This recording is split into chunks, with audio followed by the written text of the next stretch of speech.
दर्शकांनो, जय भीम नमो बुद्धाय. आपण पाहताय Lord Buddha television. मी प्राध्यापक गजेंद्र गवई.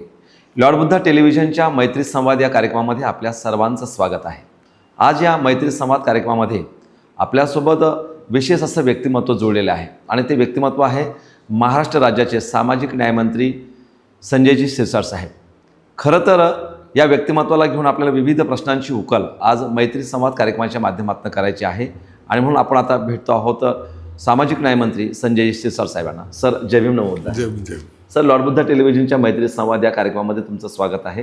काही महत्त्वाच्या विषयावर आपल्याला चर्चा करायची आहे. सर, येत्या 20 मार्चला खरं तर डॉक्टर बाबासाहेब आंबेडकर यांनी पाण्याचा जो संग्राम या ठिकाणी केला ते महाडचं चवदार तळं आणि त्या अनुषंगाने एकंदरीतच इतिहास आणि आपल्या विभागाच्या माध्यमातून आपल्या मंत्रालयाच्या माध्यमातून जे एक नवीन उपलब्धी इथे एक ऐतिहासिक स्वरूपामध्ये निर्माण होते, काय सांगाल सर?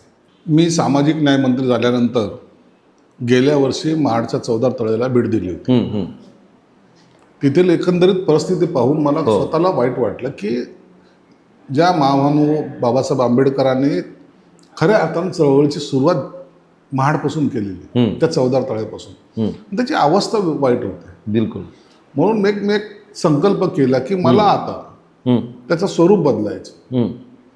मग स्थानिक आमदार आमचे भरत गोगावले असतील, इतर काही लोक आहेत, त्यांना बरोबर घेतलं आणि जवळपास त्याचा प्लॅन तयार केला. अच्छा. सुरुवातीला वाटत असं होतं की 10-20 कोटीचा होईल, अच्छा. परंतु तो झाला 56 कोटीचा. परंतु तरी हरकत नाही, आपल्याला केलाच पाहिजे या भावनेतून मी 56 कोटी रुपये त्याला मंजूर केले. जी. 20 तारखेला आपण त्याचं भूमिपूजन करतोय. हो. आणि भूमिपूजन करून पुढच्या वर्षी जेव्हा आपण 100 वर्ष त्याला पूर्ण होत आहेत बाबासाहेबांच्या चळवळीला, त्यावेळेला तो भाग एक इतका सुंदर असेल, बिलकुल, की देशभरातले नाही तर जगभरातील लोक नेमकं त्या महाडच्या चवदार तळ्याला मला जायचंय. अच्छा. ही भावना त्याची झाली पाहिजे. बिलकुल. मला आनंद या गोष्टीचा आहे.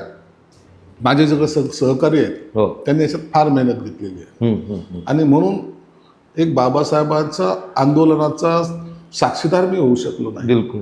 परंतु त्या स्मृती जपायचं काम मी करतो. खूपच छान. याचा मला आनंद आहे. जी. खरं तर पाहू शकता आपण की आता या ठिकाणी 20 मार्च 2027ला खरं तर बाबासाहेब आंबेडकरांच्या या संपूर्ण जो संघर्ष आहे या संघर्षाला 100 वर्ष पूर्ण होतात आणि त्या अनुषंगानं आपल्या महाराष्ट्र शासनाच्या सामाजिक न्याय विभागाच्या वतीनं एकंदरीत जवळजवळ 56 कोटी रुपयाची तरतूद साहेबांच्या माध्यमातून या ठिकाणी झालेली आहे आणि हे खरं तर समाजासाठी नव्हे तर देशासाठी एक खूप मोठी पर्वणी आहे, उपलब्धी आहे.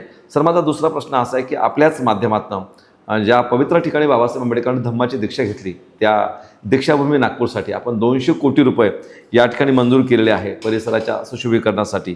एकंदरीत त्या संदर्भात दीक्षाभूमीला आम्ही जवळपास 200 कोटीपेक्षाही जास्त रक्कम मंजूर केली होती.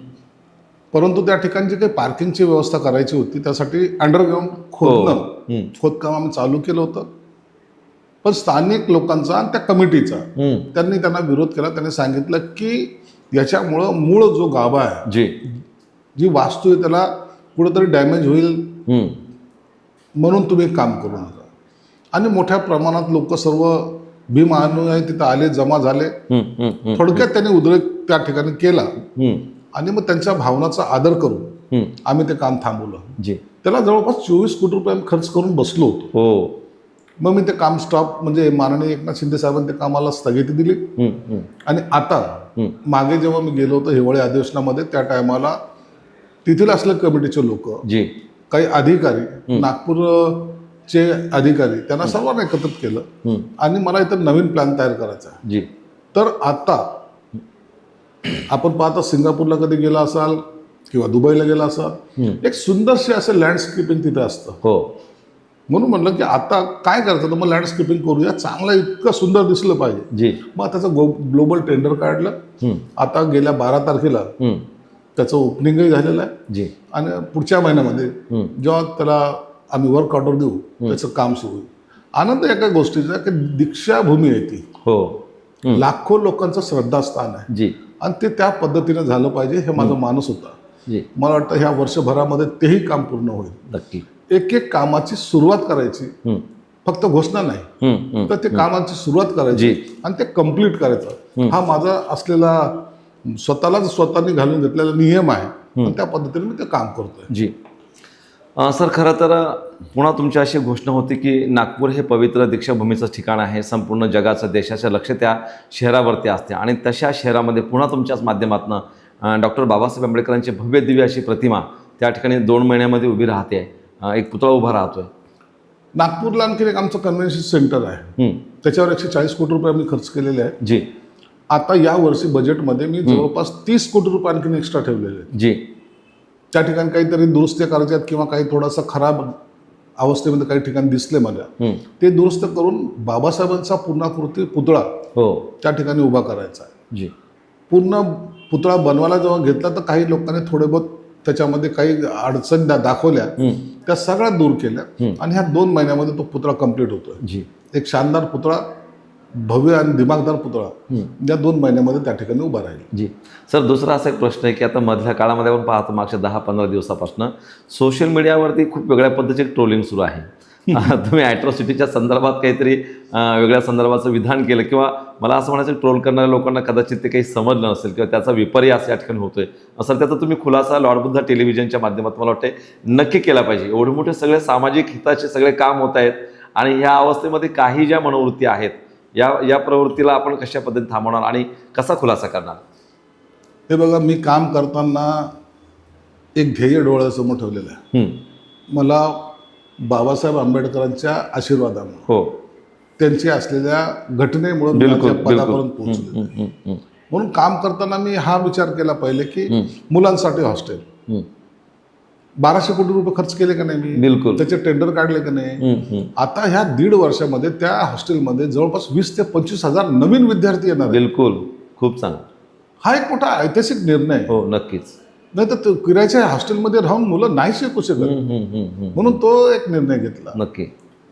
वामनदादा कर्डकाचा निर्णय तुम्हाला माहिती असेल, त्या ठिकाणी 14.5 कोटी रुपये खर्च करून त्यांचं स्मारक त्या ठिकाणी उभं करतो. ज्या बाबासाहेब आंबेडकरांनी ची जी काही चळवळ आहे ती लोकांच्या हृदयापर्यंत पोहोचण्याचं काम वामनदादा कर्डकांनी केलं. देशवंडीला जाऊन मी त्याचं भूमिपूजन केलं. नक्की. आता तुम्हाला महाडचं सांगितलं तर त्याला 56 कोटी रुपये दिलेत. मी तुम्हाला नागपूरला 200 कोटी रुपये दिलेत. पीपल एज्युकेशनला 500 कोटी रुपये दिलेत. आणखीन तुम्हाला अण्णाभाऊ साठेसाठी 50 कोटी रुपये दिले. असे अनेक पैसे मी जे काय दिले त्याच्या मागचं कारण काय? समाजाबद्दलचं असलेलं निर्णय आहे ना आपला. नक्कीच. बाबासाहेबांनी ज्या अधिकाऱ्यांनी मला इथं बसवलं त्यांच्यासाठी काम करणं आहे ना. नक्की. आणि मग अशा वेळेला माझ्या विधानसभेमध्ये एक प्रश्न आला की अॅट्रॉसिटीचा काही गैरवापर होतोय, त्याच्यावर तुमची भूमिका काय? अॅट्रॉसिटी कायदा जो आहे तो केंद्र शासनाने बनवलेला आहे. त्याच्यात ना चेंजेस करायचा ना कोणताही काही बदल करायचा अधिकार हा महाराष्ट्र राज्याला नाही. नक्की, हा महत्वाचा मुद्दा आहे. जी. कोणत्याच राज्याला नाही, महाराष्ट्रच काय. होय होय, नक्कीच. देशभरातल्या कोणताही राज्य त्या अॅट्रॉसिटी ऍक्ट मध्ये बदल करू शकत नाही. जर बदल करायचा तर त्याला केंद्रच करू शकतो. नक्की. हो. आणि म्हणून काही लोकांनी असा गैरसमज पसरवला. मी त्यांना हे बोलताना फक्त एवढं सांगितलं की गुन्हा दाखल झाल्यानंतर आयोगाकडे तपास जातो, जो चौकशी अधिकारी त्याच्याकडे तपास जातो आणि तो कारवाई करतो. अटक 2 तासात होते का 4 तासात होते असं नाही ना. कंप्लेंट दिली आणि त्याला अटक केलं असं नाही होत ना. तर तो आयोग करत असतो आणि तो त्यांनी केलीच पाहिजे. तुमचा गुन्हा हा नोंदवून घेतलाच पाहिजे. हे कायद्याने दिलेलं तरतूद आहे, बंधन आहे. पण काही लोकांना वाटलं अरे बापरे अॅट्रॉसिटीच्या विरोधात बोलायला लागला, म्हणजे आमचा अधिकार काढून घ्यायला लागला. अरे तो मला स्वतःला अधिकार नाही, मुख्यमंत्र्याला अधिकार नाही, तर तुमचा कायदा काढून कसा घेईल? नक्की, बरोबर. पण काही लोकांना आहे सोबत थोडीशी, तो त्यांचा अधिकार आहे. बाबासाहेबांनी त्यांना बी बोलण्याचा अधिकार दिला. नक्की. जी. मग संजय शिरसाटचा निषेध, जोडे मारो आंदोलन. जी. अरे बाबा, एखादं चांगलं काम केलं तर कधीतरी अभिनंदनचं तसं एखादं पोस्ट करत जा ना. होय होय. का नको? होय, बिलकुल. मी कधीही काम करताना इतरांनी काय केलं याचा विचार करत नाही, मला काय काम करायचं याचा विचार करतो. नक्की. आणि मी तुम्हाला खात्रीने सांगतो, मी माझ्या कालावधी कितीही असला त्या कालावधीमध्ये असं काम करेन जे बाबासाहेबांना अभिप्रेत आहे. बहुत अच्छे. वा. आणि हे नाव करेल. नक्की नक्की. मला इतर गोष्टीची चिंता नाही. मला माझ्या बाबासाहेबांनी जे माणूस म्हणून घडवलंय त्यांच्यासाठी मला नव्हे तर त्यांनी घडवलेल्या समाजासाठी काम करायचं. नक्की. म्हणून काही लोकांनी त्या अॅट्रॉसिटी कायदा बदलणार, आता यांना माज आलेला आहे, हो. हे आता समाजाच्या विरोधात चाललेले आहेत, मग त्यांचे ते स्टेटमेंट करा.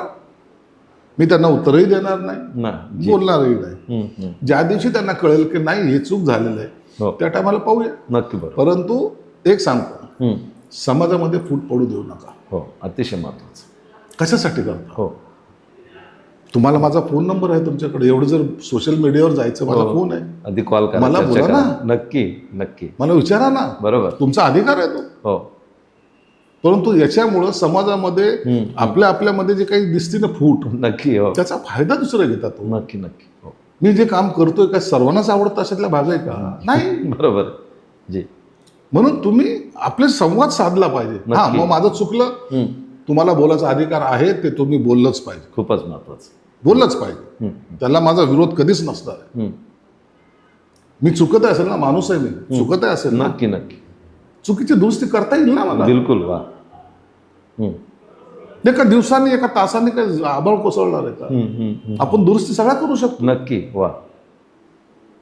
परंतु तुमच्यामध्ये किती लाथाळे आहेत हे जर इतरांना कळालं, नक्की, तर त्याचा फायदा इतर लोक घेतील. होय. मग त्यावेळेला मला काम करायला सुद्धा अडचण होईल. नक्की. आणि काही लोक टपून बसलेले, लक्षात घ्या. नक्की. बिलकुल बिलकुल. लक्षात घ्या.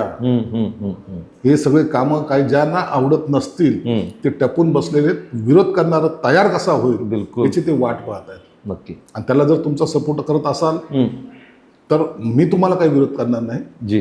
परंतु एखाद्या दिवशी मग मला स्वतःलाच थांबावं लागेल, एवढं मात्र नक्की. नक्की.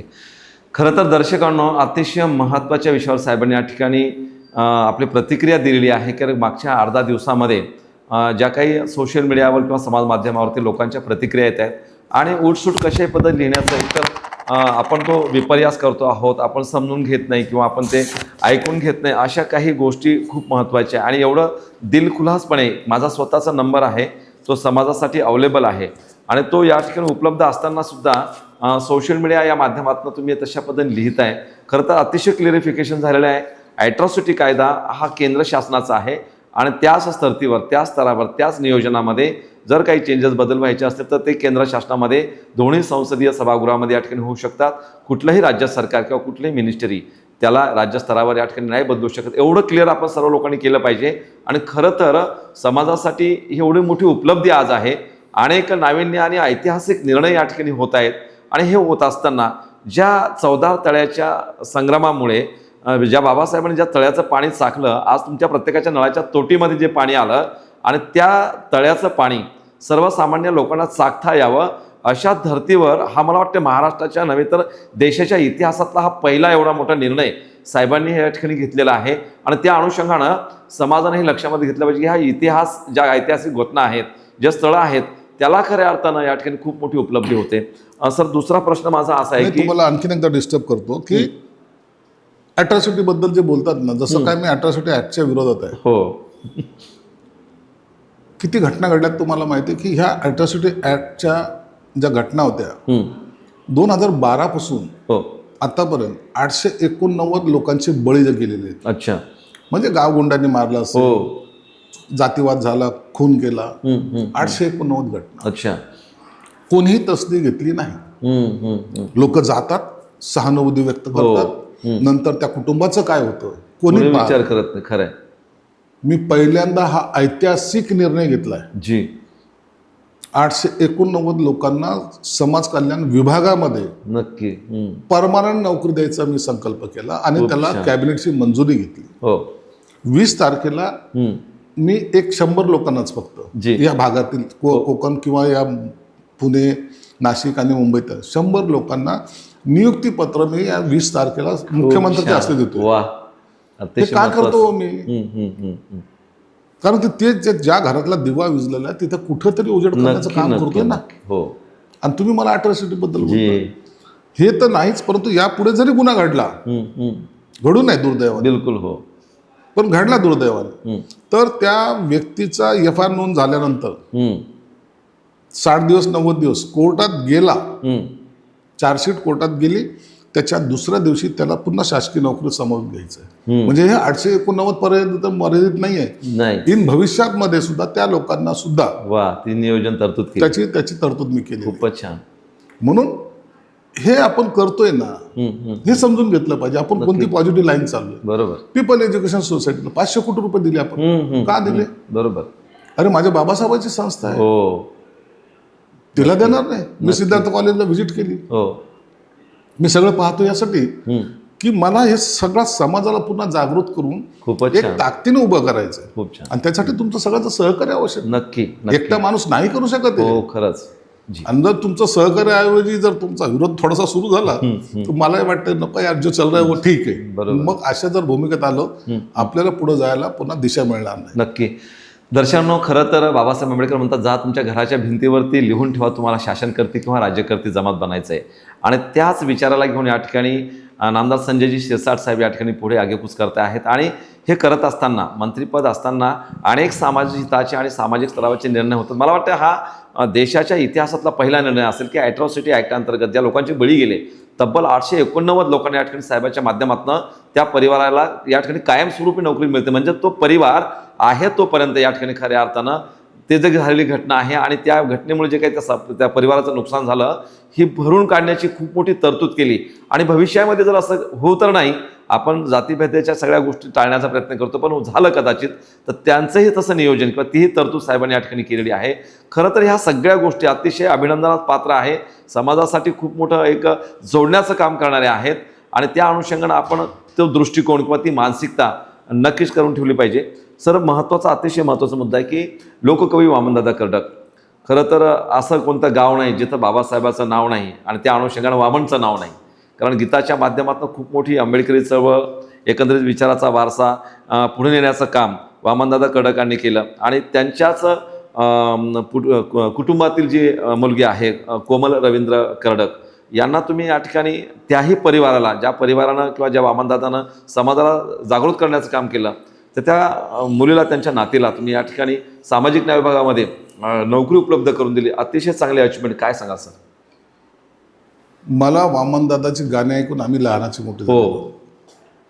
बाबासाहेब तर आम्हाला त्यांच्या हयातीमध्ये ते आम्हाला पाहायला मिळालेले, परंतु त्यांची जी गाणी ज्या वामनदादांनी लिहिली, नक्की, उद्धरली कोटे कोळे, भीमा तुझ्या जन्मामुळे, किंवा अनेक गाणी, नक्की नक्की माझ्या मनात विचार आला की ज्यांनी लोकांच्या हृदयामध्ये बाबासाहेब आंबेडकर कोरले, फक्त पोचवले नाही तर कोरले. नक्की जी. त्या माणसाचे गाव कुठे? मग मी ते गाव शोधलं. अच्छा. देशवंडी गाव छोटं गाव आहे, 1000 लोकवस्तीचं गाव असेल, नाशिकच्या सिन्नर तालुक्यामध्ये आहे. मी ते गाव शोधलं, अधिकारी पाठवले. बरं. आणि म्हणलं ह्या माणसाला आपल्याला खऱ्या अर्थानं सन्मान केला पाहिजे. मी तर सन्मान करायला गेलो. त्या दिवशी त्यांचे नातेवाईक आले. ती मुलगी पूर्ण शिक्षण तिने घेतलेलं आहे. अच्छा. आणि तिला ते एखाद्या कॉर्पोरेटिव्ह बँकेमध्ये ते सर्व्हिसला होती. तिथं तिला काही योग्य नव्हतं. नंतर तिने ती नोकरी सोडली. त्या दिवशी ती भेटली आणि मला सांगितलं की आम्ही वामनदादाचे, मी नात आहे, हे माझे वडील आहे, ही माझी आई आहे. आजही ते किरायच्या घरात राहतात. अच्छा. काही नाही त्यांच्याकडे. बरोबर. माझ्या हाताला आता काम नाही, मी बेरोजगार आहे. तातडीने मी माझ्या अधिकाऱ्यांना सांगितलं आणि तिला टेम्पररी स्वरूपाची 4 दिवसामध्ये तिला अपॉइंटमेंट लेटर दिलं. तिला म्हणलं तुला ही टेम्पररी स्वरूपाची, तू असं समजू नको परमनंट आहे म्हणून, भविष्यात मी तुला परमनंट करेल, नक्की, परंतु आज ह्या विषयात राहू नको. 4 दिवसामध्ये तिला विधान भवनात तिकडे बोलून घेतलं. तिला जॉईनिंग लेटर देऊन टाकलं. खूप छान. हा माझा तिच्यावर केलेला उपकार नाही. वामनदादाने जे आपल्यावर जे काय उपकार केलेत, त्याच्यासाठी त्या कुटुंबाला सहकार्य करण्याची माझी भूमिका आहे. आणि त्यांनी, मी मुख्यमंत्र्याला पत्रही दिलं जी. त्या काळामध्ये मुख्यमंत्री जे कोणी होते, सुशील कुमार शिंदे होते, त्यांनी त्यांना एक घर दिलं होतं, 1 रूम किचनचं कुठे, पण तिथे त्यांना मिळालंच नाही. पुन्हा मुख्यमंत्र्याला मी आता पत्र दिलं की साहेब हे घर देणं गरजेचं आहे. मी तिला घर मिळवून देण्यासाठी सुद्धा मी प्रयत्न करतो. खूपच छान. दर्शकांनो, पाहू शकता आपण, ज्या वामनदादा कर्डकांना इथे कोटी कोटी हृदयामध्ये बाबासाहेबांनी बुद्ध पेरला, त्या वामनदादा कर्डकांच्या वारसांना ह्या पद्धतीनं मला वाटतं हे सगळे निर्णय खूप महत्त्वाचे आणि ऐतिहासिक सामाजिक दृष्टिकोनातून आहेत. त्या अँगलला आपण विचार केला पाहिजे आणि त्या मुलीला या ठिकाणी साहेबांच्या माध्यमातून या ठिकाणी जी नोकरी प्राप्त झाली, जे स्थैर्य या ठिकाणी सामाजिक स्तरावर तिला मिळालं, नक्कीच वामनदादा खडकांच्या त्या कार्याची आणि त्या कार्यातनं खऱ्या अर्थानं उतराई होण्याचं एक खूप मोठं नियोजन साहेबांच्या माध्यमातून. सर, आपल्या विभागाच्या माध्यमातून 5वी ते 7वी आणि 8वी ते 10वीच्या मुलींना किंवा विद्यार्थ्यांना सावित्रीबाई फुले शिष्यवृत्ती नावाची योजना आहे आणि त्या अनुषंगानं जे काही त्याचं मानधन किंवा शिष्यवृत्ती मिळते, तर ते आत्ताच्या परिस्थितीचा जर विचार केला, महागाई वगैरे ह्या त्या सगळ्या गोष्टी, तर खूप तोडकं असं ते शिष्यवृत्ती आहे. त्याच्या वाढीच्या संदर्भात, शिष्यवृत्ती वाढीच्या संदर्भात काय सर? मी आत्ताच विधानसभेमध्ये त्याच्यावर उत्तर दिलेलं आहे. जी. 7वी पर्यंतच्या विद्यार्थ्यांना आपण किती स्कॉलरशिप देतो? 60 रुपये. अच्छा. हो. आणि 7वी ते 10वीच्या यांना 100 रुपये. काय होतं या 100 रुपये 60 खरं रुपये? ते गरीब घरातले मुलं, त्यांना पुस्तकं सुद्धा मिळत नाहीत, त्यांना चांगली चपला नाहीत, पाया ड्रेस नाहीत. मग अशा वेळेला त्यांना मदत करणं हे आपलं काम आहे. नक्की. म्हणून मी आता पुन्हा एक प्रस्ताव, आम्हाला हे वित्त विभागाकडून मान्यता घ्यावी लागते. मग त्या 60 रुपयाचे मी केले 250 रुपये. वा. अरे वा. आणि ज्या 100 रुपये होते त्यांचे केले 400 रुपये. अच्छा. आता ह्या आठवड्याबरोबर त्याची मान्यता आहे. हे यासाठी केले की विद्यार्थी शिकताना एक कॉन्फिडन्स ज्याला म्हणतात ना, तो त्याच्यात आला पाहिजे आणि तो आर्थिक जे झळ आहे जी, त्याच्या कुटुंबाला बसता कामा नये. म्हणून मी ते 60 रुपयाचे 250 रुपये आणि 100 रुपये 400 रुपये ही वाढ केलेली आहे. आणि पुढच्या आठवड्यामध्ये ज्या फायनान्सची मंजुरी येईल त्या टायमाला त्यांना शिष्यवृत्ती द्यायला सुरुवात होऊन जाईल. वा. दर्शकांना पाहू शकता आपण. खरं तर म्हणजे जे काही प्रश्न आहेत आमच्याकडे आणि ज्या प्रश्नांची उकल आम्ही जेव्हा करतो, तर ही सगळी उकल अक्षरशः सकारात्मक या ठिकाणी पुढे येते आहे.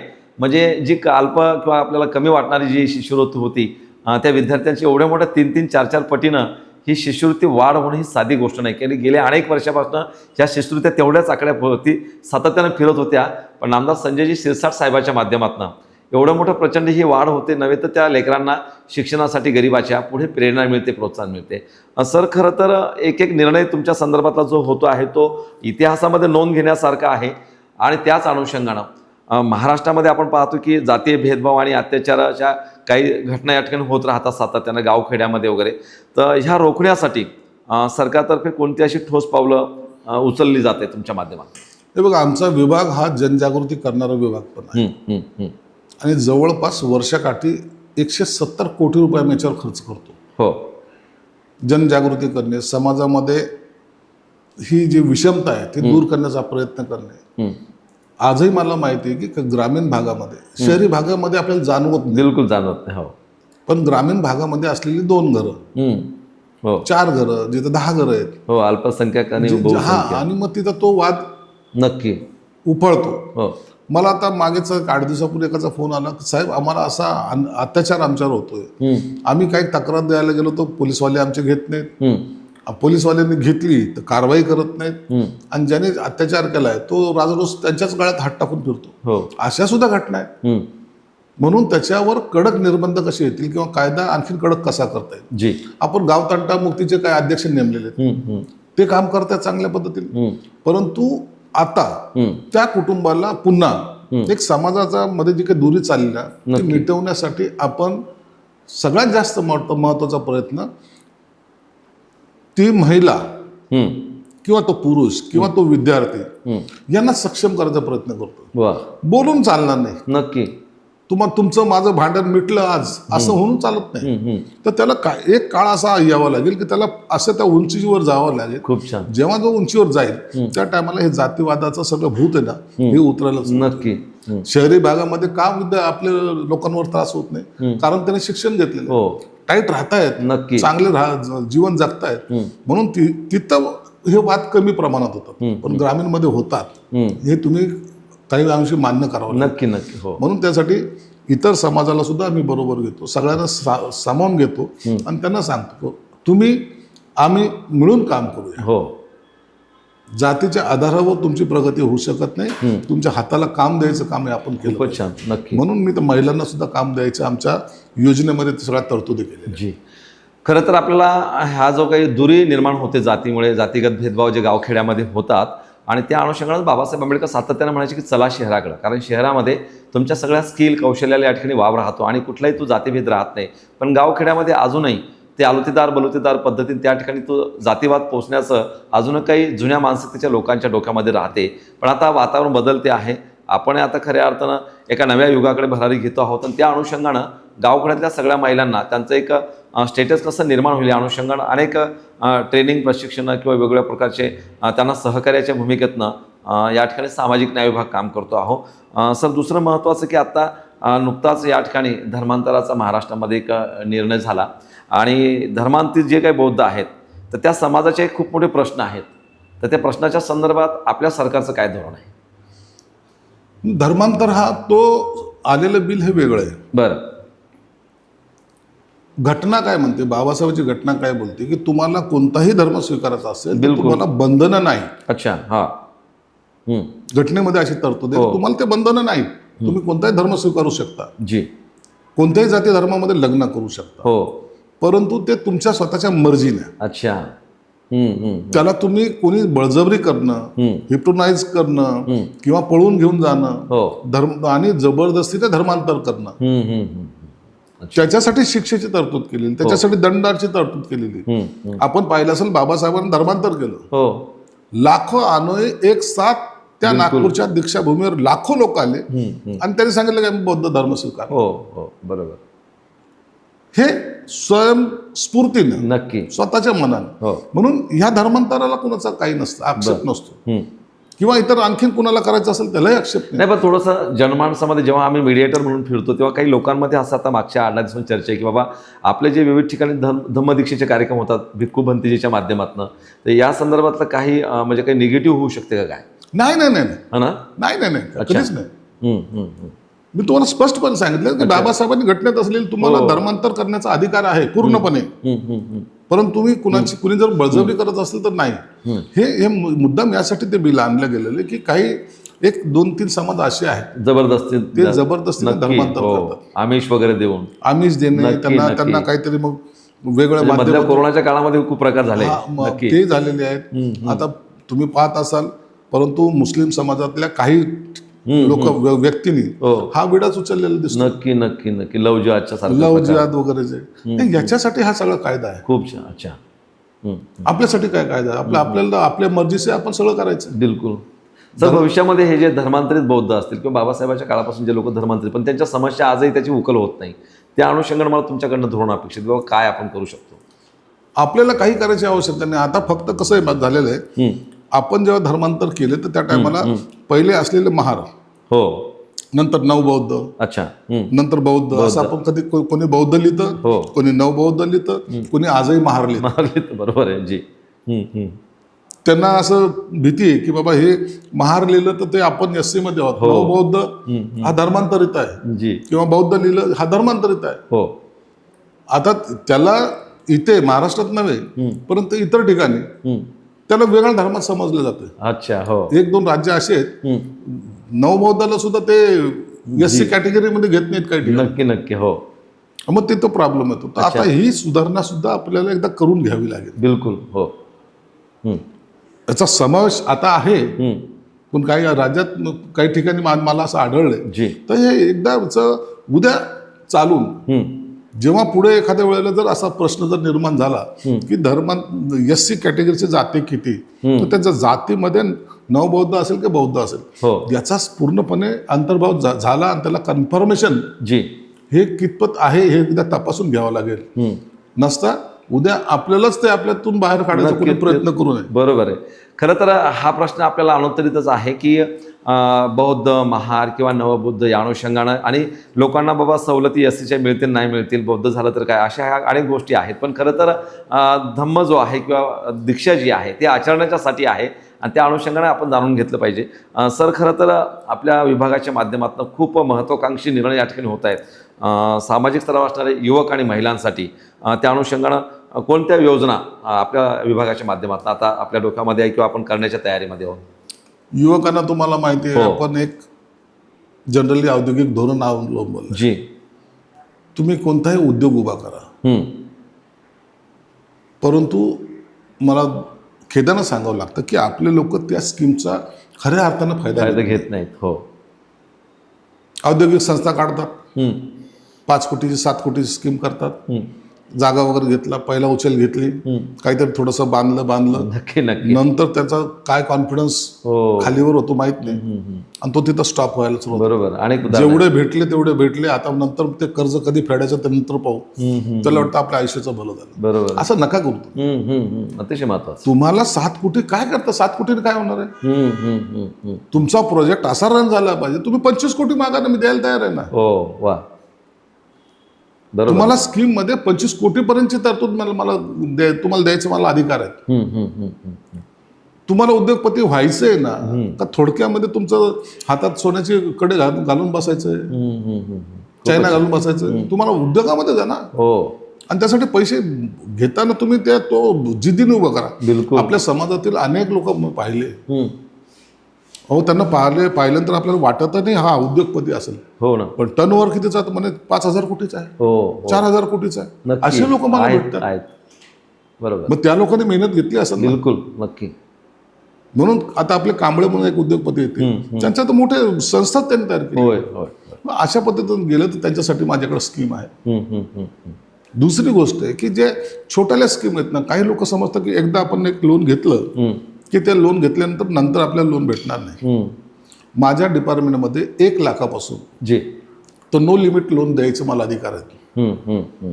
1 लाखाचं घ्या, उद्योग सुरू करा, परत फेड करायला लागा. 5 लाखाचं घ्या, परत फेड करा. 25 लाखाचं घ्या, परत फेड करा. 1 कोटीचं घ्या, परत फेड करा. सगळे लोन तुम्हाला द्यायला तयार आहात. महिलांसाठी महिला बचत गट आहेत ना, या 5 महिला बचत गट जर एका ठिकाणी आल्या तर त्यांच्यासाठी मी तुम्हाला स्टॉल टाकायचे असेल मोठा नक्की, तर त्याच्यासाठी 25 लाख रुपयापासून सुरुवात आम्ही देऊ शकतो. जी बिलकुल. त्याचा फायदा घ्या ना. फिरते स्टॉल तुम्ही टाकू शकता. हो. आता ट्रॅक्टरचं स्कीम आहे, ते बचत गटाला यासाठी देतो की चला शेतामध्ये लागतात ट्रॅक्टर वगैरे, काहीतरी ओढायला लागतात, परंतु ती स्कीम एवढी सक्सेस नाही, तरी आम्ही देतो. 10% त्यांचा सहभाग, 90% आमचा अनुदान. सबसिडी. हो. स्कीम अनेक आहेत, त्याचा योग्य फायदा घ्या. नक्की. मोठं व्हायचं असेल थांबू नका तुम्ही आता. नक्की. परंतु मग थोडक्यात जर तुमची भूक भागत असेल, चला आपल्या समाजासाठी स्कीम आहे, घ्या फायदा, लाभ घ्या आणि सोडून द्या, मग समाजाचा उद्धार होणार नाही. नक्की. तर तुम्ही कर्जबाजारी होणार. बरोबर. आणि मग तुम्हाला काम करायची सवय तुमची मोडली तर तुम्ही आयुष्यात पुन्हा काम करू शकले नाही तर ती पिढी बर्बाद होईल. नक्की. म्हणजे अतिशय महत्त्वाचा मुद्दा आहे की सामाजिक स्तरावर असणारे जे तरुण आहेत, प्रचंड या ठिकाणी बेरोजगारीची संख्या वाढलेली आहे, शिक्षित आहेत, रोजगार नाही आहेत, पण या अवस्थेमध्ये सामाजिक न्याय विभागाच्या माध्यमातून तरुणांसाठी अनेक या ठिकाणी कर्ज योजना उपलब्ध आहेत. साहेबांनी सांगितलं 25 कोटी रुपयापर्यंत या ठिकाणी कर्ज देण्याचं नियोजन आहे, तरतूद आहे. परंतु तो उद्योग व्यवसाय त्या धाटणीतला किंवा त्या पद्धतीत तो प्रोजेक्ट रिपोर्ट तशा पद्धती असं म्हणून या इंटरव्ह्यूच्या निमित्तानं लॉर्डबुद्धा टेलिव्हिजनसुद्धा तमाम दर्शकांना आणि या ठिकाणी तरुणांना, महिलांना विनंती करते आहे की एक महत्त्वाकांक्षी मंत्री या विभागाला आपल्याला लाभलेले आहेत आणि तळागाळातल्या शेवटच्या घटकाचा या ठिकाणी उद्धार आणि विकास व्हावा अशी मनीषा त्यांची या ठिकाणी आपल्याला जाणवते आहे या इंटरव्ह्यूमधनं.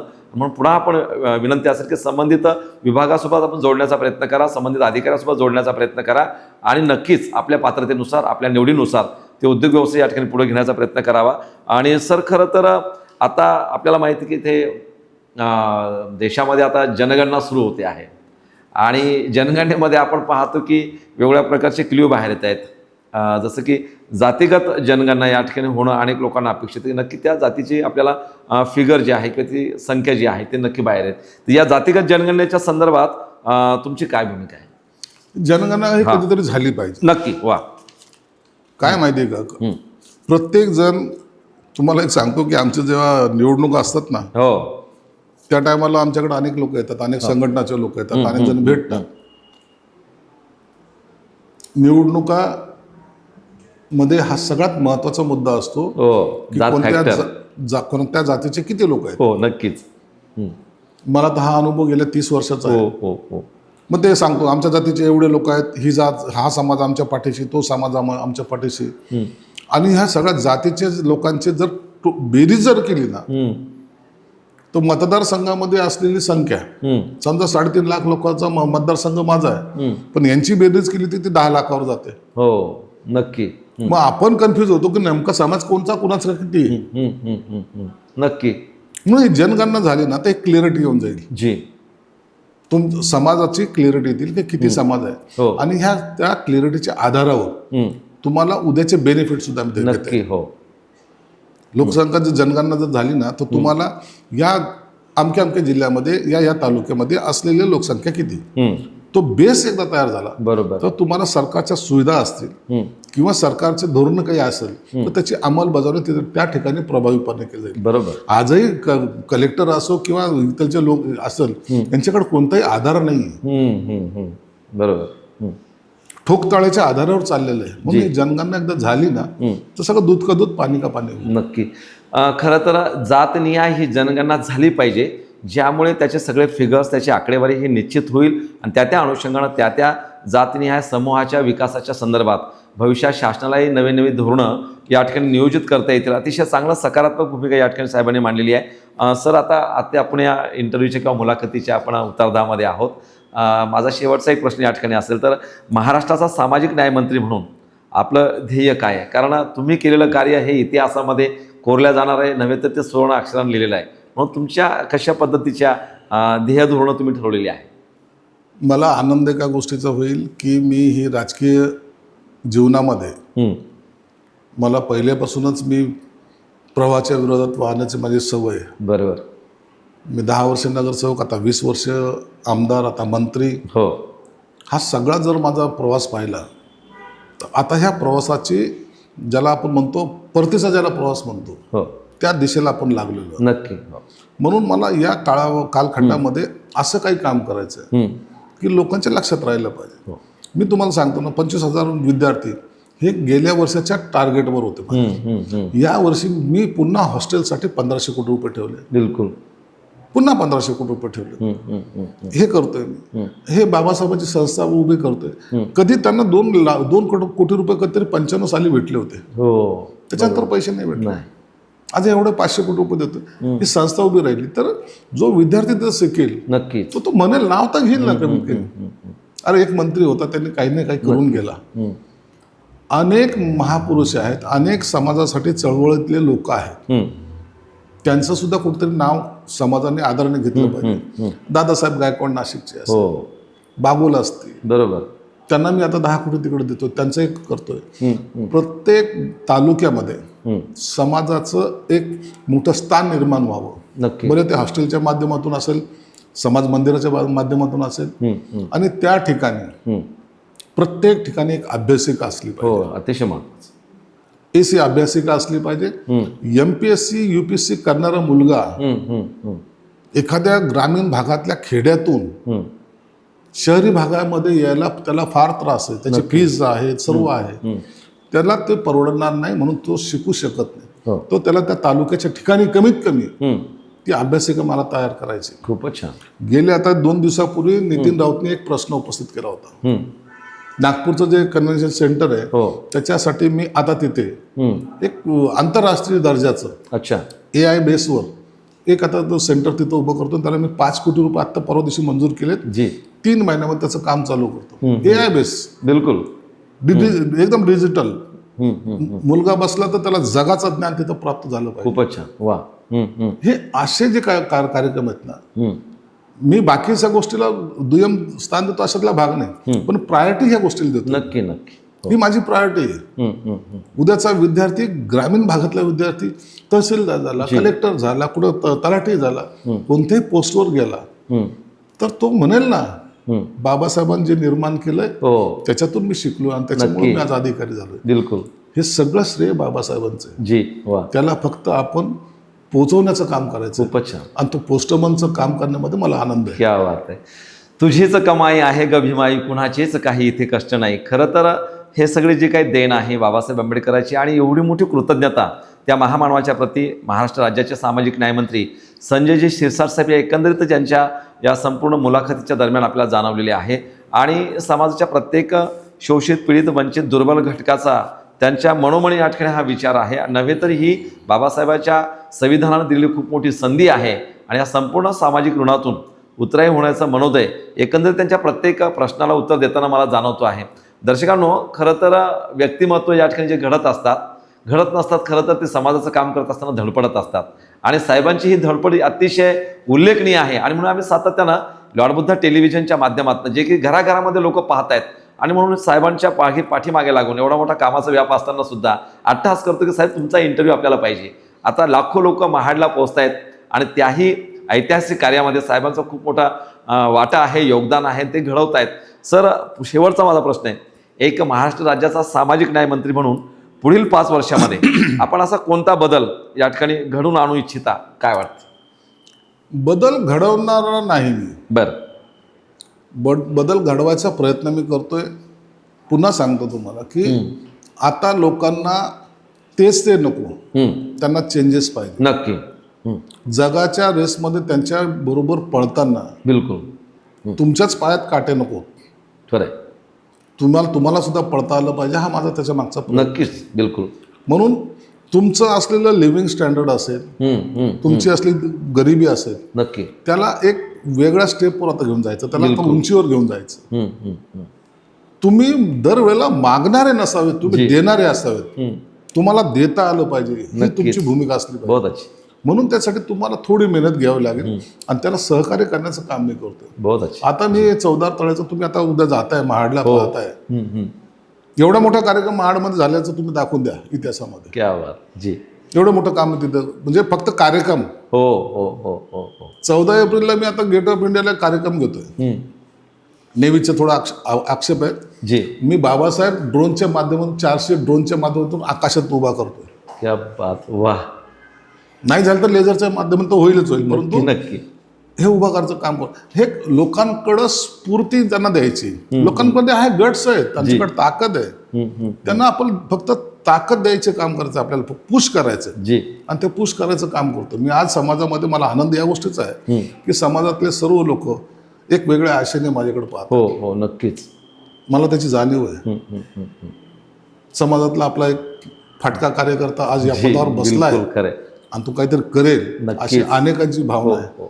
म्हणून मी त्यांच्या भावनेचा आदर ठेवून भविष्यामध्ये असं एक काम करून जाईल जी की जे लोकांनी कायमस्वरूपी लक्षात राहिलं पाहिजे. सत्ता येतात, सत्ता जात, नक्की नक्की. कोण कायमस्वरूपी सत्तेत राहिलेलं आहे, खरं. परंतु तुम्ही काय करून गेलं नक्कीच. हे जर तुम्ही जर लोकांना दाखवू शकला तर लोक मला लक्षात ठेवतील. बिलकुल. आणि मला वाटतं हाच हे सगळं करण्यामागं बाबासाहेबांचा आशीर्वाद पाठीशी. नक्की. मग घाबरतोय कोण? क्या बात जी. सर, एक शेवटचा तुमच्याकडनं टोटल समाज बांधवांना एकीकरणाच्या दृष्टिकोनातून, एकोप्याच्या दृष्टिकोनातून, विपर्यास ज्या गोष्टी होतात या अनुषंगाने एक काय संदेश असेल? मी सगळ्या समाज बांधवाला सांगेल, आपल्याकडे पक्ष भरपूर आहेत, हो, आपल्याकडे ताकद भरपूर आहे, आपल्याकडे विद्वत्ता भरपूर आहे, परंतु त्याचा वापर वा एकत्रितपणे केला पाहिजे. खूपच छान. माझी इच्छा आहे खूप छान. तुम्ही एकत्रितपणे त्याचा वापर करा. तुमची ताकदीचं तुम्हाला कल्पना नाहीये, फार ताकद आहे तुमची. नक्की. हो. विद्वत्तेमध्ये कुठेही कमी नाहीये. खरं. हे सर्व गुण संपन्न आहात तुम्ही. त्याला चालना वेगवेगळ्या पद्धतीने न देता एकत्रितपणे जर दिली ना तर इतरांची गरज नाही आहे आपल्याला. होय, खरं आहे. तुम्ही तुमचा समाज घडवू शकता, ही एवढी ताकद तुमच्यात आहे. नक्की.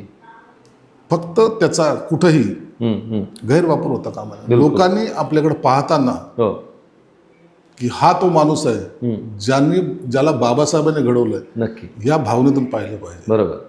एक अभिमान वाटला पाहिजे. समाजातला कोणताही माणूस असला, कोणत्याही कुठलचाही असला तर एकमेकांना सहकार्य करण्याची आता भूमिका तुमची ठेवली पाहिजे. खूपच छान. मी मोठा होऊन चालणार नाही. माझ्या समाजातला तळागाळातला माणूस माझ्या बरोबर एक का होईना बिलकुल मोठा झाला पाहिजे. खूपच छान. वा. एका माणसाने जर एकाला जो बरोबर घेतलं ना, समाजाची प्रगती व्हायला काही टाइम लागणार नाही. खूपच. वा. आपसात भांडून काय मिळणार आहे? हा या गटाचा, तो त्या गटाचा, तो त्या गटाचा.